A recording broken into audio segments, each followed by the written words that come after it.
Joyeux Noël! Je suis ici pour partager avec vous la plus grande histoire de tous les temps et c'est celle de l'amour de Dieu. Peut-être vous êtes-vous demandé, eh bien, ce n'est pas l'expérience que j'ai de Dieu et vous dites qu'il est amour. Montrez-moi où cela se trouve. Dans cet épisode, je vais vous le montrer.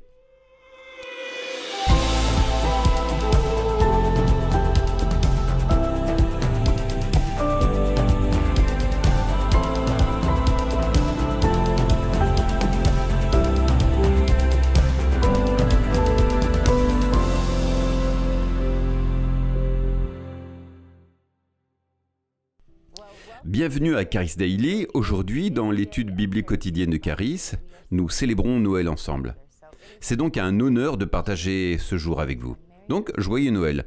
Je crois que Dieu vous révèle qu'il est vraiment la joie de votre monde. Et ce que je veux faire, c'est partager dans cette série, et je sais que vous l'avez suivi avec nos différents orateurs et nos extraordinaires instructeurs de Charis Bible College, un message sur l'amour de Dieu. Et je vais vous dire que ce sujet, l'amour de Dieu, est le plus déformé, le plus tordu. Quand je dis perverti, je veux dire que l'ennemi l'a pris et l'a rendu complètement opposé à ce qu'il est vraiment. Le message de l'amour de Dieu est quelque chose que l'ennemi veut détourner. Dans cet épisode, je veux vous dire que l'amour est une personne. Quand on parle de l'amour de Dieu pour nous, on pense souvent que c'est simplement une émotion ou une action, ce qu'il est aussi. Dieu agit et démontre certainement son amour. Mais ce que nous devons comprendre, c'est que l'amour est sa nature. L'amour n'est pas quelque chose que Dieu fait pour vous, c'est ce qu'il est pour vous, n'est-ce pas ? Ce qu'il est pour vous, pas seulement comme des miettes qu'il jette et saupoudre sur vous, c'est l'essence même de ce qu'il est. Et je peux vous dire que cette révélation de l'amour de Dieu a radicalement changé ma vie. Bien que ce soit un message simple, c'est aussi devenu l'un des messages les plus difficiles car les gens peuvent être sauvés, nés de nouveau et fréquenter une église pendant des décennies sans jamais ressentir vraiment que Dieu les aime. Et cela pour deux raisons.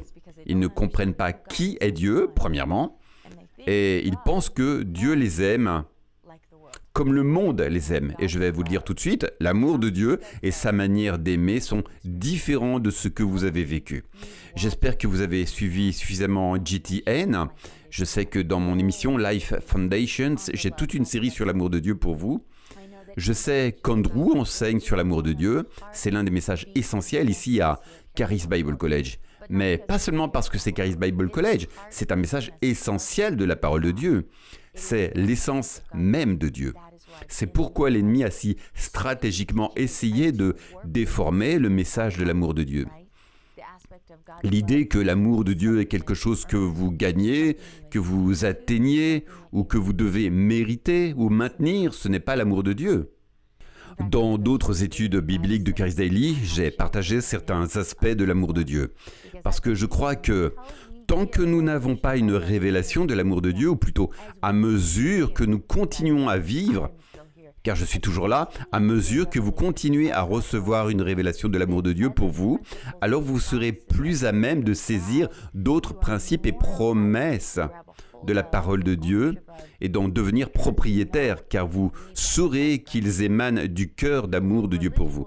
Ce que la religion vous enseignera, c'est que Dieu vous aime quand, Dieu vous aime si, Dieu vous aime parce que. Pensez-y. Dieu vous aime quand vous donnez vos dîmes et offrandes. Dieu vous aime parce que vous avez sacrifié et servi. Dieu vous aime quand vous priez, étudiez, jeûnez, donnez. Ce modèle d'amour est totalement basé sur un système mondain, totalement fondé sur la manière dont vous et moi aimons, sur la manière dont nous avons appris à aimer. Je t'aime quand, je t'aime si, je t'aime parce que. On retrouve cela dans le mariage, des parents vers les enfants, des enfants vers leurs parents, dans l'amitié. Je t'aime parce que tu es quelqu'un envers qui je peux avoir confiance. Et si tu casses cette conscience, alors je ne peux plus te faire confiance, je ne peux plus t'aimer. Je t'aime parce que tu as fait cela pour moi. Mais si tu n'as rien fait pour moi, alors je ne t'aimerai plus. Nous avons donc tous ces standards et ces qualifications de l'amour humain. Et certains d'entre eux ne sont pas nécessairement faux, mais ils sont mentalement issus de ce monde. Le problème, c'est que lorsque nous adoptons cette mentalité du monde, nous croyons que c'est ainsi que Dieu nous parle. Nous pensons que c'est ainsi que Dieu agit avec nous. Nous pensons que c'est ainsi que Dieu nous juge et qu'il nous dit « Je pensais que tu savais mieux que ça. Et pourtant, tu as fait cela. Jusqu'à ce que tu apprennes cette chose, jusqu'à ce que tu prouves que tu m'aimes, alors supporte cette maladie. » Ce que l'ennemi a essayé de détourner chez les croyants, c'est l'idée que nous devons nous éloigner de Dieu, pensant que notre désobéissance, nos échecs, notre ignorance ou notre immaturité nous disqualifient automatiquement de l'amour de Dieu, de ses bénédictions, de sa prospérité ou de sa guérison. Ainsi, il semble y avoir un fossé entre l'amour de Dieu et nous devons travailler pour le combler. Si je ne fais pas quelque chose correctement, je recule et c'est ce va-et-vient constant. Avancer, reculer, feu rouge, feu vert, n'est-ce pas? Ce n'est pas l'amour que j'ai reçu, ni la raison derrière cela. Et la raison pour laquelle nous pouvons parler de la constance de l'amour de Dieu, peu importe qui vous êtes, d'où vous venez ou ce que vous avez fait, c'est parce que c'est ce qu'il est en tant que personne. Et c'est ce que nous allons voir en 1 Jean chapitre 4 verset 8 qui est un verset clé. Et alors que vous recevez ces révélations, je vous encourage à écouter cette série sur l'amour de Dieu avec beaucoup d'attention.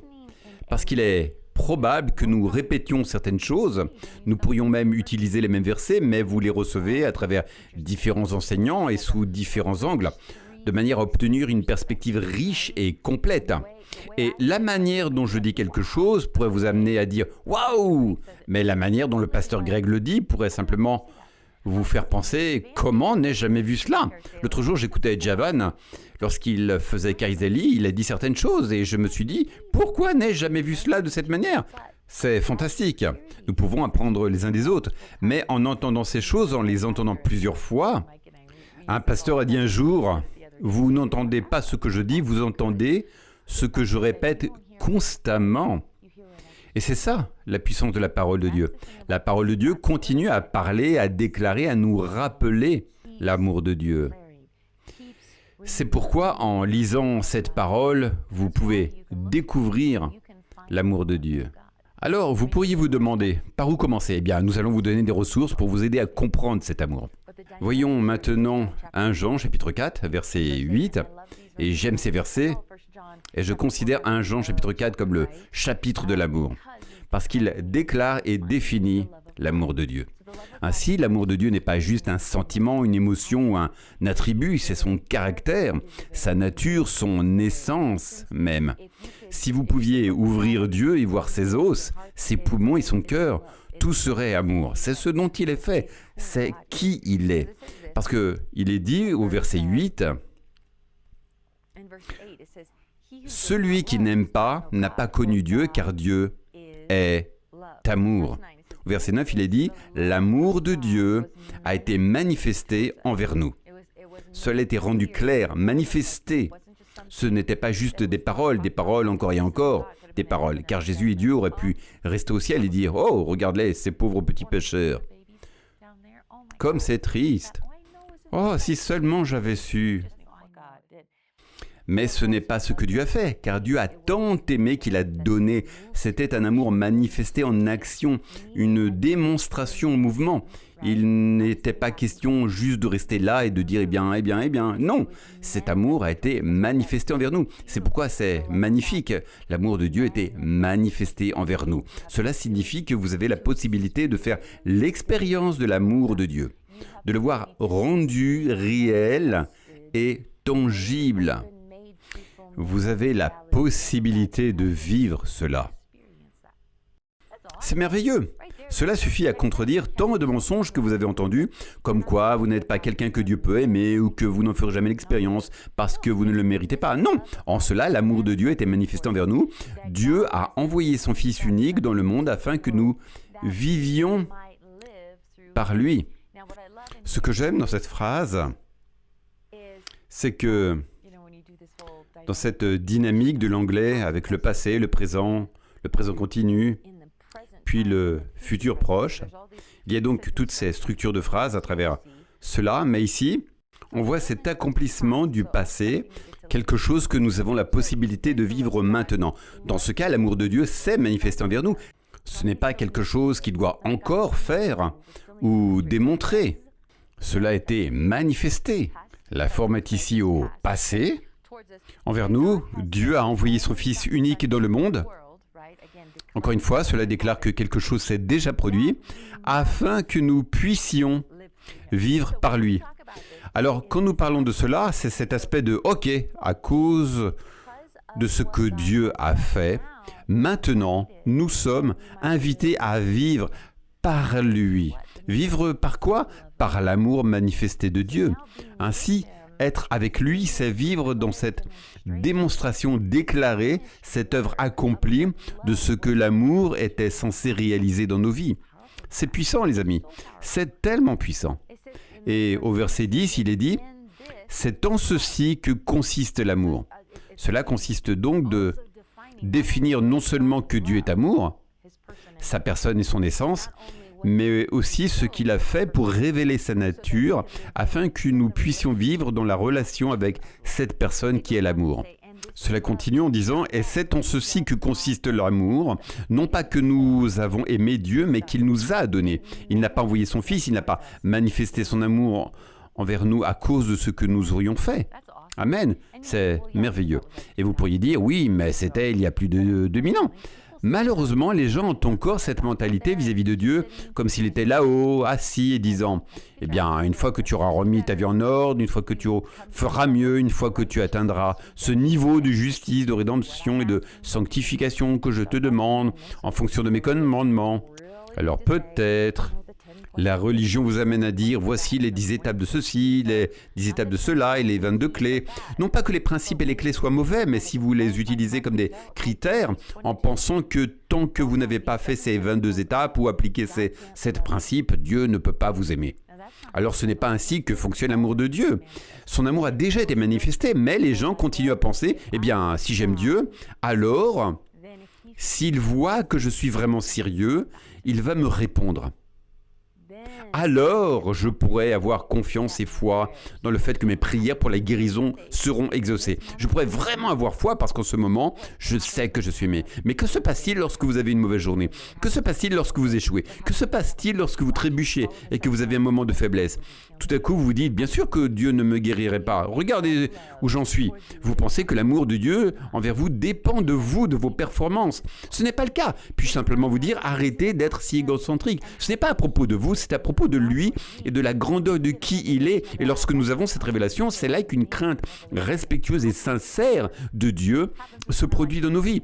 Qui suis-je pour dire à Dieu qu'il ne peut pas aimer quelqu'un comme moi? Qui suis-je pour limiter l'amour de Dieu et dire, eh bien, Dieu, tu n'as pas le droit de m'aimer, ou je ne peux pas m'attendre à ce que tu m'aimes tant que je n'ai pas atteint tel niveau de performance en toi. Je vous le dis maintenant, c'est une mentalité religieuse, ignorante et profondément orgueilleuse. Je vous aime. Merry Christmas, joyeux Noël. Quand on comprend ceci, ce n'est pas que nous avons aimé Dieu, mais qu'il nous a aimés. Et il a montré que c'est à propos de lui qui nous aime en envoyant son Fils pour être la propitiation. L'œuvre accomplie, le remplacement pour nos péchés. Bien-aimés, si Dieu nous a tant aimés, nous devons aussi nous aimer les uns les autres. Lorsque vous regardez ces versets, c'est puissant. Car cela déclare que tout cela concerne Dieu. Cela concerne qui il est et comment il a pris l'initiative de se tourner vers nous. J'ai une mini-série de 2 heures entières sur le mouvement de Dieu et je pourrais vous montrer des dizaines et des dizaines de versets qui parlent de tous de ce mouvement et de cette démonstration de Dieu envers nous. C'est pourquoi quand quelqu'un dit « Nous devons faire ceci avant que Dieu puisse ». Non, non, non, non. La parole de Dieu, tout au long, montre qu'il se tourne constamment vers vous. Il a envoyé son Fils unique. C'est ce mouvement vers vous et moi. Il n'était pas en train d'attendre dans le ciel en disant « Eh bien, quand tu mourras, alors tu comprendras ». Non, c'est pour maintenant. C'est puissant. Ce sont des principes qui, si vous les avez déjà entendus, peuvent sembler simples. Vous pourriez dire, oui, car c'est simple. Mais je vous assure, si vous avez été piégé par des mensonges et des tromperies en pensant que cela dépendait de vous, cela peut transformer radicalement votre vie. Nous avons eu notre conférence pour femmes il n'y a pas longtemps ici à Charis Bible College. Une belle dame de 75 ans est venue me voir avec un petit sac à main qu'elle avait apporté comme cadeau pour moi. Et elle m'a dit, j'ai 75 ans et je ne connaissais pas l'amour de Dieu avant de t'entendre prêcher. Et elle pleurait. Et moi aussi, je pleurais. Je vous le dis, vous pouvez littéralement passer toute votre vie sans avoir la révélation que vous êtes aimé par Dieu. Sans cette révélation de l'amour de Dieu, il y a tellement de choses dans la parole de Dieu qui sont difficiles à saisir et à croire parce que d'une manière ou d'une autre, vous pensez que vous n'y avez pas droit. Car vous avez centré cela sur votre amour pour lui plutôt que sur qui il est, sur son caractère, sa nature, sa démonstration, ses actes envers vous et moi. Quand on commence à comprendre que lorsque nous parlons de l'amour de Dieu, ce n'est pas seulement les bénédictions, la guérison, la prospérité, nous parlons de l'essence même de Dieu Tout-Puissant. Et c'est puissant. Maintenant, réfléchissez à cela, les amis. Je dis souvent les amis parce qu'on vient du Colorado. C'est une expression familière. Alors écoutez bien, quand nous parlons de l'amour de Dieu, ok ? Lorsque vous avez invité Jésus-Christ à vivre en vous, Colossiens chapitre 2 explique que la plénitude de la divinité habite corporellement en Christ. Maintenant, vous et moi, nous avons été rendus complets en lui. Donc la plénitude de Dieu a été rendue complète en nous, n'est-ce pas ? Parce que nous sommes maintenant remplis de l'Esprit de Dieu, nous sommes devenus de nouvelles créations en Jésus-Christ. C'est puissant, les amis. C'est le message de l'Évangile. Jésus est mort pour nos péchés afin que nous puissions le recevoir, qu'il puisse vivre en nous et que nous puissions être une nouvelle création. Dans cette réalité de la nouvelle création, nous sommes maintenant justifiés, rendus justes en Jésus-Christ, vous et moi, remplis de la plénitude de Dieu. Nous avons tout en Jésus-Christ. Mais la marche chrétienne consiste à apprendre qui est vraiment cette plénitude et ce qu'il a accompli lorsqu'il est venu vivre en nous. C'est un renouvellement, une transformation de notre intelligence pour nous aligner avec notre nouvelle réalité, notre nouvelle identité en Christ. Quand nous parlons de l'amour de Dieu et de l'esprit, l'âme et le corps, c'est un enseignement majeur que nous abordons souvent dans Charis Daily ainsi que dans d'autres émissions sur GTN. Nous revenons constamment à Christ dans la plénitude de qui il est, Dieu lui-même venant habiter en vous. Alors, vous savez ce que cela signifie aujourd'hui ? L'amour est venu faire sa demeure en vous. Et pourtant, vous avez cru un mensonge que l'amour de Dieu était là-bas et que vous deviez accomplir certaines choses pour que cet amour descende vers vous. Mais ce n'est pas vrai. L'amour, la personne de l'amour vit maintenant en vous. Certaines personnes disent « Mais alors, pourquoi est-ce que je ne ressens pas l'amour de Dieu ?» Je vais approfondir cette question dans une autre leçon. Donc vous voudrez continuer à suivre Charis Daily pour grandir dans ces vérités. Mais rapidement, la raison pour laquelle vous ne ressentez parfois pas l'amour de Dieu, c'est parce que vous vous êtes trompé en pensant que le fait d'être aimé dépend de vos émotions. Et ce n'est pas ça. C'est une réalité, savoir qui vous êtes en Christ. Je vais enseigner une leçon sur le fait que l'amour n'est pas un sentiment. L'amour est un acte de foi où vous croyez que vous êtes aimé par Dieu. De la même manière que vous croyez que vous avez été sauvé de vos péchés, que vous n'irez pas en enfer, mais que vous irez au ciel. Vous n'êtes pas devenu soudainement une personne différente lorsque vous avez accepté Jésus. Non, c'était par la foi. De la même manière, lorsque nous acceptons que Jésus-Christ vienne vivre dans nos cœurs, nous déclarons « L'amour est venu faire sa demeure en moi ». Cela signifie qu'en vivant cette vie, je suis aimé de Dieu, parce qu'il ne me quittera jamais, il ne m'abandonnera jamais, peu importe ce qui arrive, je suis aimé.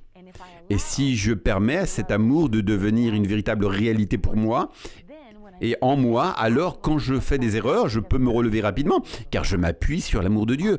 Je suis enseigné par l'amour de Dieu, je suis instruit par l'amour de Dieu. L'amour de Dieu me donne une perspective, une identité et une attitude qui m'empêche de penser constamment à ce que le monde pense de moi. L'amour vient moi, je suis tellement aimé.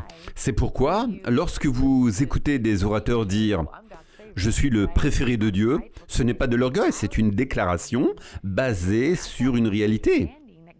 Dieu lui-même vit en moi. C'est cela qui nous rend si puissants.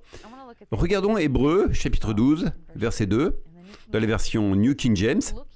« Fixant les regards sur Jésus, le chef et le consommateur de notre foi, qui, en vue de la joie qui lui était réservée, a enduré la croix, méprisé l'ignominie et s'est assis à la droite de Dieu. » Et c'est ce qui est si beau à propos de Jésus, en tant qu'auteur ou chef et consommateur de notre foi. Puis-je vous dire cette réalité? Cette révélation de l'amour de Dieu fait partie de cette marche de foi. Il est l'auteur de son amour pour vous. Il est l'auteur du fait que vous avez foi en son amour pour vous et qu'il est la propitiation pour vos péchés. C'est cela la foi. Ce n'est pas à propos de ce que vous avez fait ou pouvez faire, mais de ce qu'il a accompli. Amen. C'est une vérité profonde, n'est-ce pas? Vous commencez à réaliser, ok, alors vous savez quoi? Il est l'auteur et le consommateur de ma foi. Alors Père, si j'ai été trompé pendant des années, en pensant que je n'étais pas qualifié ou en pensant que l'amour que tu as pour moi n'était qu'une question de sentiments, de frissons, d'être toujours positif et joyeux. Si j'ai cru que c'était cela l'amour de Dieu et si nous avons imposé les standards du monde à l'amour de Dieu, et c'est là où nous pouvons dire, Seigneur, merci parce que tu es celui qui mène ma foi à la perfection, tu es le consommateur de ma foi et tu me fais sortir de l'illusion pour m'amener à la révélation de ce qu'est l'amour.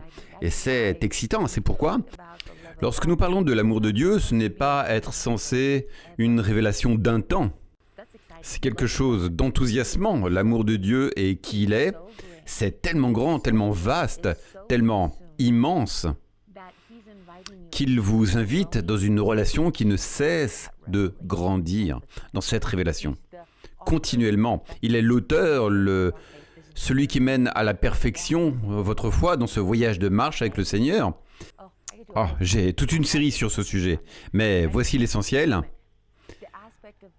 La foi agit par l'amour.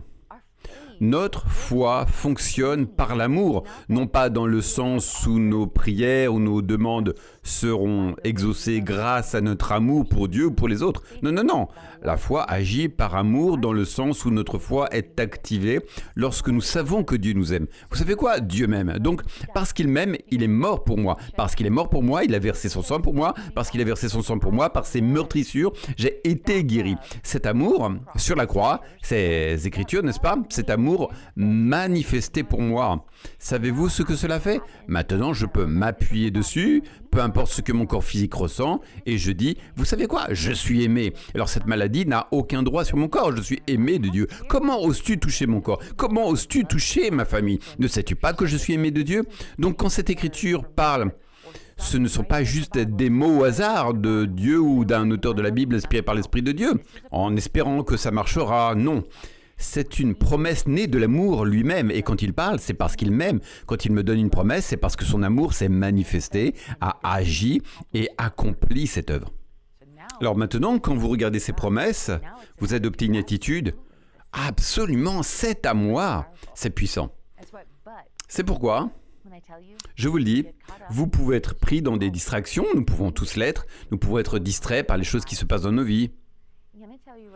Je vais vous le dire maintenant. Et peut-être l'avez-vous déjà entendu d'autres enseignants, mais je veux vous parler. Je ne connais pas votre histoire. Chacun de nous en a une. Il y a eu des déceptions, il y a eu des échecs, en particulier en ce qui concerne l'amour, ce que vous pensiez que l'amour devait être, ce que l'amour ne devrait pas être. Il y a des traumatismes et peut-être même des drames qui se produisent actuellement dans votre vie. Et vous vous sentez tellement frustré. L'ennemi a essayé de voler ce qu'est l'amour, sa démonstration et sa définition. Et puis, je vous dire aujourd'hui, peu importe ce qui vous est arrivé dans votre vie, peu importe votre histoire, peu importe votre niveau de solitude, d'échec, de rejet, peu importe le type d'abus que vous avez peut-être subi de la part de ce que les gens ou le monde appelaient l'amour, les attentes que vous en aviez, et ensuite vous avez été déçu. Puis-je vous dire que Dieu est plus grand que toutes ces choses? C'est qui il est. Et il n'est pas comme un père, il n'est pas comme un mari, il n'est pas comme une femme, il n'est pas comme un parent qui ne sait pas ce qu'il fait. Il n'est pas comme un ami qui vient et repart. Il n'est pas comme les relations que vous avez eues. Alors arrêtez de juger la capacité de Dieu à vous aimer en fonction de ce que vous avez vécu dans le passé ou de ce qui vous frustre en ce moment. Cette révélation de l'amour de Dieu peut guérir tout ce que vous laissez toucher. C'est une déclaration puissante et je veux vous inviter à laisser l'amour de Dieu vous guérir. Touchez tous ces endroits. Confiez-lui toutes vos déceptions, vos échecs, vos blessures, toutes les choses que vous vous êtes tant efforcé de protéger parce que vous ne voulez plus être blessé. Si vous remettez cela à Dieu, je vous garantis que ce ne sera pas comme l'espoir que vous avez placé dans une autre personne et qui vous a ensuite déçu. Dieu ne déçoit pas votre espoir ou votre foi placée en lui. Cela ne rend pas votre cœur malade. Pourquoi ? Parce que son essence, ce qu'il est envers vous aujourd'hui, est constant. Cela n'a jamais changé, même quand vous faites des erreurs, même quand vous décevez les autres, même quand vous vous sentez indigne d'être aimé. Peut-être que vous pensez, pourquoi Dieu m'aimerait-il ? J'ai tellement échoué dans le domaine de l'amour. Qui suis-je pour être aimé de Dieu ? Mais ce n'est pas à propos de vous, c'est à propos de lui. Et donc, quand nous arrivons à cet endroit de reddition, nous disons, Seigneur, me voici. Je crois que tout au long de cette série, Dieu va vous parler des révélations qui changent la vie. Alors, puis-je vous encourager ? La raison pour laquelle nous faisons Charis Daily, c'est parce qu'il y a une révélation quotidienne. Et si vous avez remarqué, dans cette série, nous les faisons encore et encore, jour après jour, tous ensemble sur ce sujet. Pourquoi ? Parce que ce n'est pas quelque chose que vous entendez une seule fois, c'est une révélation continuelle. Il veut que vous grandissiez dedans. Alors, je veux vous inviter, s'il vous plaît, contactez-nous aujourd'hui, nous voulons prier avec vous. Ici à Charis Bible College, nous avons nos ministères de prière prêts à vous accompagner et ils seraient ravis de prier avec vous.